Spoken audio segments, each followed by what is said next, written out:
We're thinking in terms of 25% on Mexico and Canada. Everything is on the table. This is serious. It's unprecedented. The storm has been brewing for months. We're not going to escape this. Our energy security, our food security, the manufacturing security. A tariff war that would be harmful to the United States would be downright ruinous to Canada. With trade winds now whipped to hurricane force and close to $1 trillion in cross-border commerce at stake, how bad could it get? And how soon? The trade war starts when Donald Trump makes good on his threat of a blanket 25% tariff, inflicting instantaneous pain on both sides of the border as everything from steel to cars to toilet paper becomes more expensive for U.S. manufacturers and consumers. I think you see immediate effects, and you're going to see the Dow Jones respond almost immediately in likely the same way that it did at the financial meltdown. Almost 80% of all Canada's exports head south, so any drop in demand will send shockwaves through the entire economy. We take this threat very, very seriously. We will go to the extent of cutting off their energy. The job losses will start almost immediately. It could cost 500,000 jobs. Leaving Ottawa with little choice but to retaliate. I support the principle of dollar-for-dollar matching tariffs. The initial salvo, $37 billion in Canadian tariffs, will focus on iconic products from Republican-red states, taking effect within 30 days. So we'd be looking at higher prices on things like Florida orange juice, Kentucky bourbon. But plans have already been drawn up for additional duties on $110 billion more in imports from America. So the broader the retaliatory tariffs Canada imposes, the more widespread the impact of higher prices is going to be on the Canadian consumer.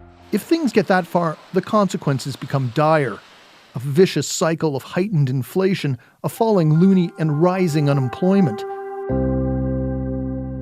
Economic instability with increasingly corrosive effects as businesses focus on the bottom line and pull back from expansion and investment. The car manufacturing went to Canada, it went to Mexico. It is important that that come back to Michigan. And vulnerable sectors like automakers see their viability threatened. If the price of goods are erasing profits and that you would have to, every car you would make would be at a 15% loss, I would think that some of the bigger American car companies might go to court. They go to Washington and plead their case and say, this legal instrument instituted by the head of government is causing the failure of my company. Plus, fair trade. President Trump hits U.S. allies with steep tariffs. Donald Trump imposed duties on Canadian steel and aluminum during his first term. The point is we have to protect ourselves. But even if this feels like a sequel, the stakes are unparalleled. The scale is dramatically higher and larger, broader in scope, and larger in percentage. That being said, I think we know that Donald Trump uses threats to start conversations and to create leverage. And should the fight drag on, the economic pain will be lasting. We could end up a year from now being in both a deep recession and dealing with pretty severe inflation. As governments push deficits higher to provide emergency support for businesses and workers and buy themselves room to seek a deal. Donald Trump has a finite amount of time to prove that the economy is moving in the right direction before the midterms start taking place. And so the question is, how can Canada package a win that is not just a win for the U.S., but also for Canada?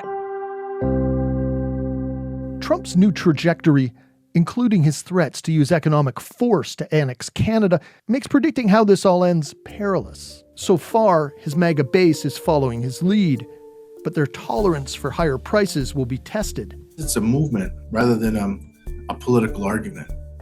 Means that they'll probably suffer longer before they break.